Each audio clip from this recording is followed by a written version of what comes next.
72% das mulheres ainda não são investidoras. 72% das mulheres ainda não são investidoras. A falta de dinheiro é o principal motivo. Isso foi uma pesquisa que foi divulgada agora, recentemente, e que aponta algumas das razões para as mulheres não investirem.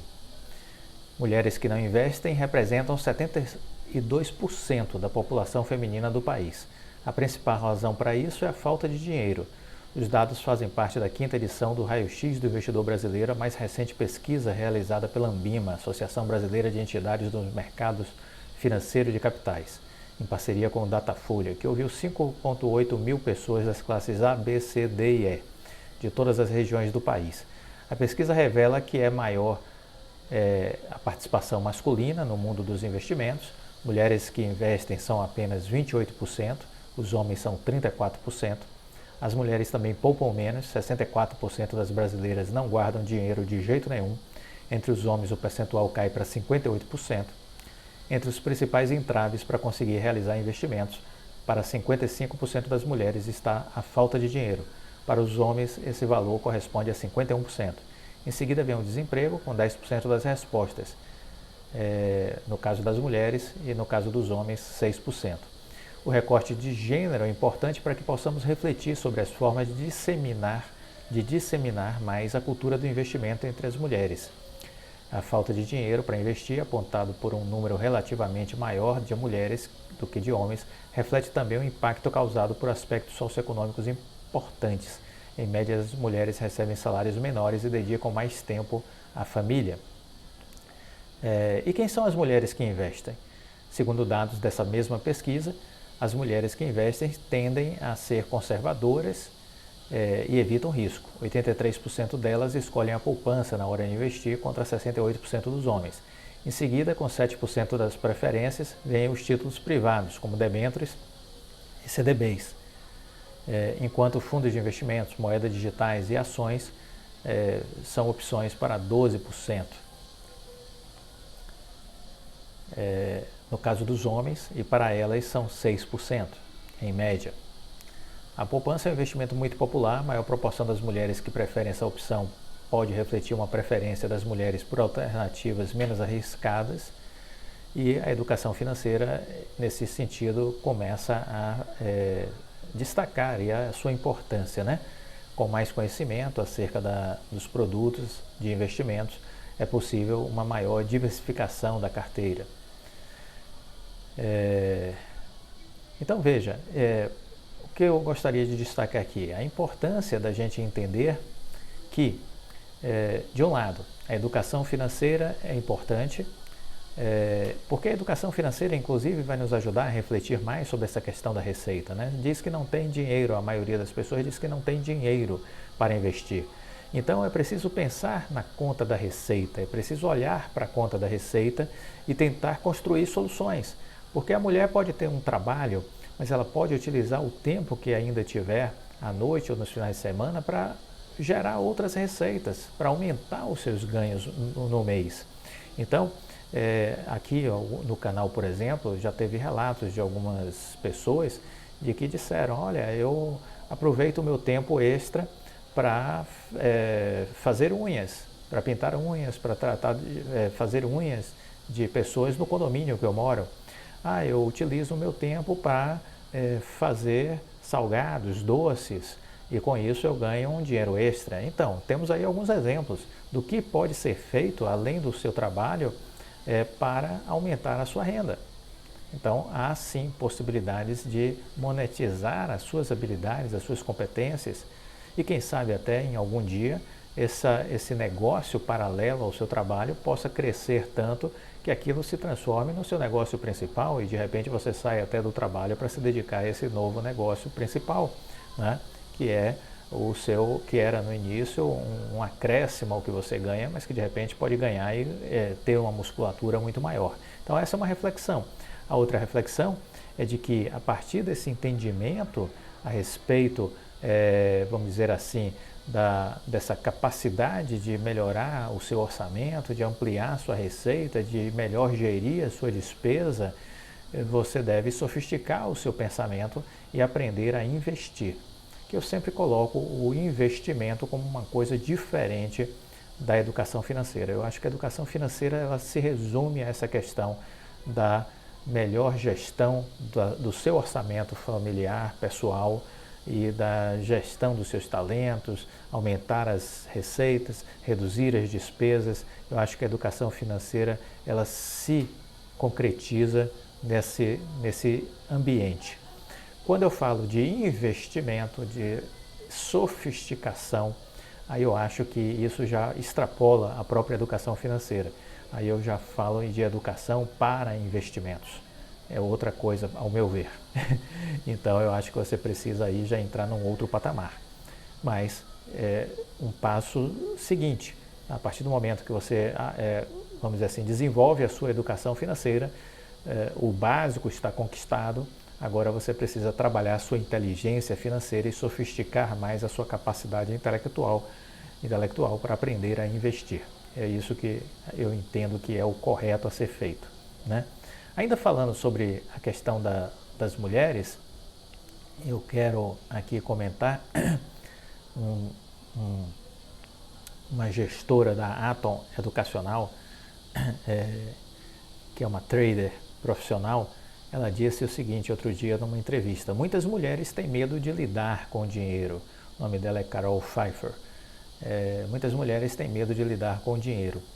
Ela tem uma experiência, a Carol, ela é CEO da Atom e ela tem 17 anos de carreira no mercado financeiro e destacou de que as mulheres muitas vezes têm medo de lidar com dinheiro, né? Ela relata a experiência de ter se tornado uma referência em um ambiente de maioria masculina. Além de falar sobre a trajetória no mercado financeiro, ela vem dando dicas para quem deseja seguir a profissão. Segundo ela, para ter sucesso, o investidor ele precisa desenvolver a questão da gestão de risco. Isso deve ser um dos principais elementos para a sua tomada de decisão. Investimento não é receita de bolo para repetir o mesmo modelo para todas as pessoas. A idade, a renda, os compromissos financeiros são algumas das diferenças para identificar o tipo de investidor e, consequentemente, fazer a adequada gestão de risco. Ela também aponta que, apesar da participação das mulheres na Bolsa estar crescendo, já ser de 23,54%, segundo os dados de fevereiro deste ano de 2022, ainda é necessário muito trabalho de incentivo para buscar a igualdade. Ela, numa entrevista que concedeu ao Estadão, ela destacou que começou no mercado financeiro por um acaso. Ela ia fazer moda, mas acabou fazendo administração de empresas para que tivesse o conhecimento necessário para evitar que a empresa de moda fosse falência. Aí acabou conhecendo a Bolsa por meio do seu irmão e que também fez a mesma graduação. Naquele momento, ela disse, eu via o mercado financeiro como um bicho de 7 cabeças. Fiquei assustada com a quantidade de gráficos, até entender que o processo se baseia em comprar barato e vender mais caro. Olha, comprar barato e vender mais caro. Aprendi que quanto mais estudava, mais dinheiro eu conseguia ganhar.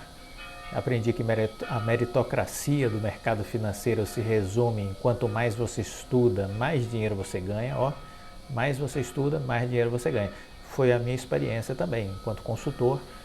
Quanto mais eu fui aprimorando o meu conhecimento, mais eu fui ganhando nas minhas consultorias. Isso aí eu vivi na prática. No início eu não tinha grana, ela disse. Comecei a ter alguns clientes depois de ter a certificação para atuar no mercado. Depois eu montei uma gestora com meu irmão, até que a gente comprou uma empresa listada na Bolsa, que foi a Atom. Somos o único caso de IPO reverso, colocando dentro dessa empresa algo que já fazíamos antes e que era lucrativo. Com relação aos meus desafios, o meu primeiro grande desafio não foi só o mercado. Quando você entende a técnica de comprar barato para vender caro e gerir riscos, o mercado vai ficando fácil. Acredito que o grande desafio é falar sobre o mercado para que as pessoas entendam a importância de investir na Bolsa e a importância de falar sobre dinheiro. Não temos esse hábito, não temos essa cultura no Brasil. A minha experiência mostra que as pessoas, ao ouvirem uma palestra, elas acabam percebendo que não entendiam e que não entendem muito ainda deste assunto.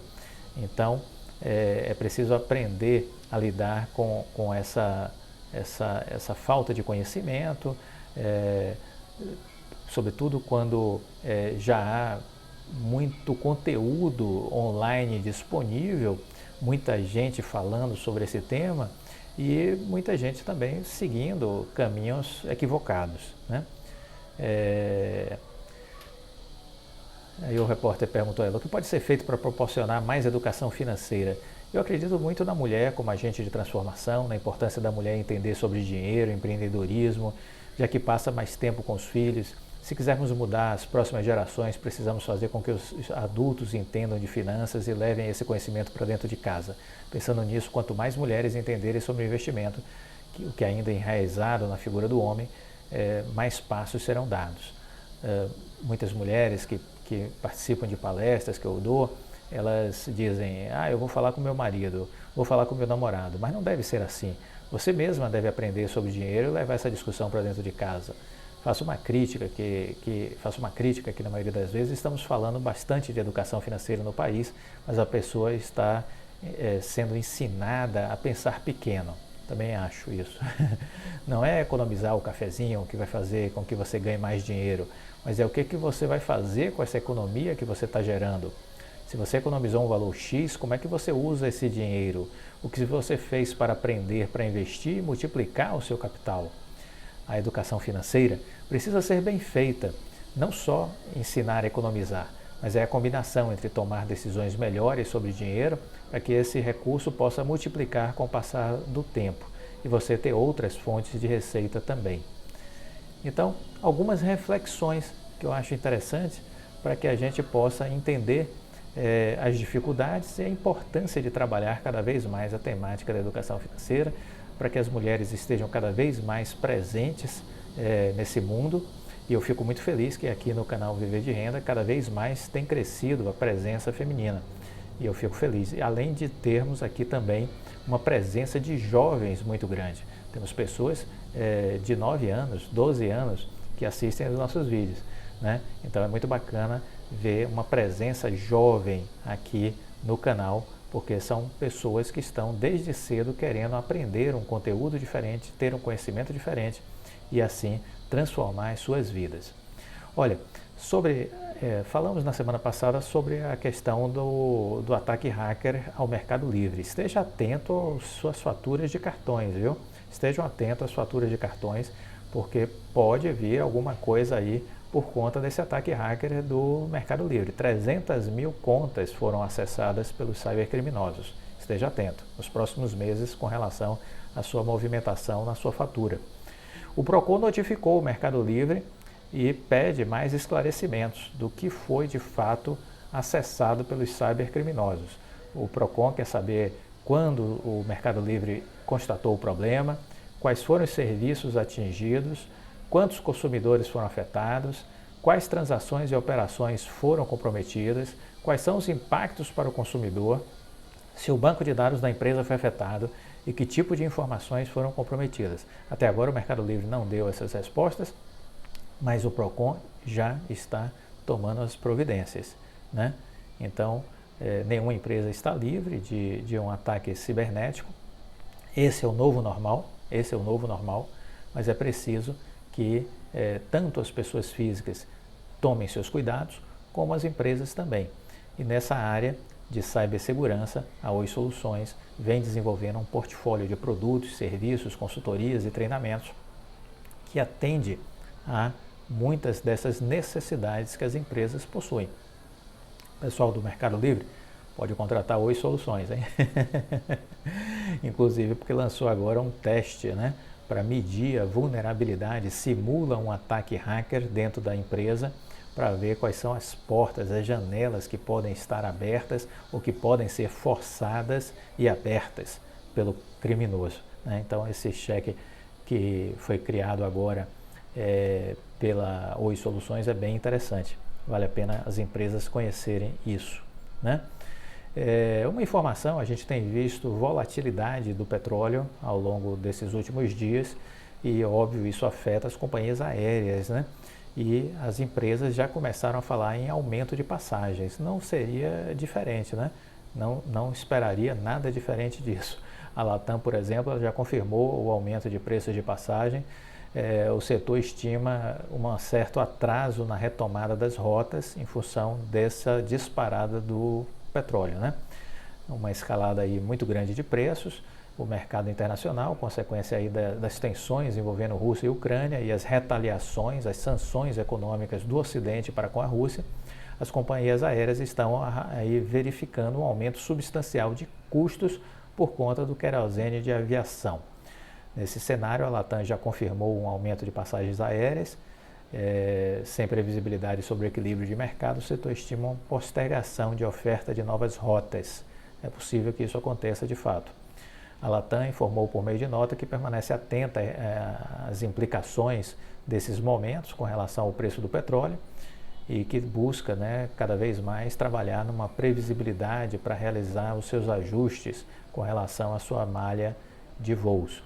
É inegável o impacto dos custos nas companhias aéreas em função da alta do preço de querosene, disse a companhia, e diante desse novo cenário de crise sem precedentes e sem previsibilidade, a empresa levará o aumento do preço de passagens, sem estimar, porém, de quanto será esse reajuste inicialmente, né? A Azul afirmou em nota que, embora o valor do barril do petróleo já tenha superado os níveis atuais há 14 anos, a situação hoje é muito pior, pois naquela época o valor do dólar estava muito abaixo dos atuais R$ 5,00, era cotado na casa dos R$ 2,00 ou um pouco menos. Essa matemática é bastante impactante para o setor aéreo, em especial para as empresas brasileiras que têm diversos custos em dólar, um dos combustíveis mais caros do mundo. Historicamente, o combustível responde por mais de 1/3 dos custos do setor, segundo a Associação Brasileira de Empresas Aéreas. A continuidade desse cenário poderá adiar a retomada mais vigorosa na oferta de voos no país, assim como a inclusão de novas cidades, rotas e frequências entre aeroportos que já contam com serviço aéreo, disse a Azul. Em nota, a Associação Brasileira de Empresas Aéreas informou que o avanço das cotações de petróleo pressiona ainda mais o já elevado preço do querosene, que em 2021 acumulou uma alta de 76%. O encarecimento do combustível no curto e médio prazo poderá frear a retomada da operação aérea, o atendimento logístico a serviços essenciais e inviabilizar rotas com os custos mais altos, incluindo o foco na expansão de mercados regionais. Segundo a entidade, o setor acumula um prejuízo de 37,4 bilhões de 2016 até o terceiro TRI de 2021, e ela defende que medidas emergenciais de contenção de preços que possam ser tomadas durante a vigência deste conflito, amenizando dessa forma a crise do setor. É para isso que o governo deveria estar imbuído e tentando criar esse colchão, né? O ministro da Economia, Paulo Guedes, deveria estar concentrado em criar um colchão para mitigar esses efeitos de volatilidade. Há países que criam um fundo, né? Um fundo que esse fundo é usado exatamente para ser, vamos dizer assim, uma espécie de seguro para estes momentos de crise, e aí esses recursos acabam funcionando como um mecanismo para evitar essas flutuações excessivas. É uma ideia que alguns países já adotam e que o Brasil deveria seguir este mesmo caminho. É o mais lógico, é o mais inteligente, é o mais racional. Nós não precisamos ficar inventando a roda já existe. Às vezes a gente fica perdendo tempo aqui tentando inventar a roda. Isso é uma besteira, né? É uma grande bobagem. Já existe esse mecanismo de proteção em outros países. É só ir lá copiar. Isso nas empresas a gente chama de boas práticas, né? A empresa está sempre buscando conhecer boas práticas, boas experiências de outras empresas e trazer e adaptá-las à sua realidade. O governo precisa ter inteligência suficiente para fazer o mesmo. Ministro Paulo Guedes, acorda para a vida. Eu acho que precisa copiar o que já existe. Simples assim. Gostou do vídeo? Deixe o seu like, compartilhe com os amigos. Fique com Deus e até a próxima. Tchau.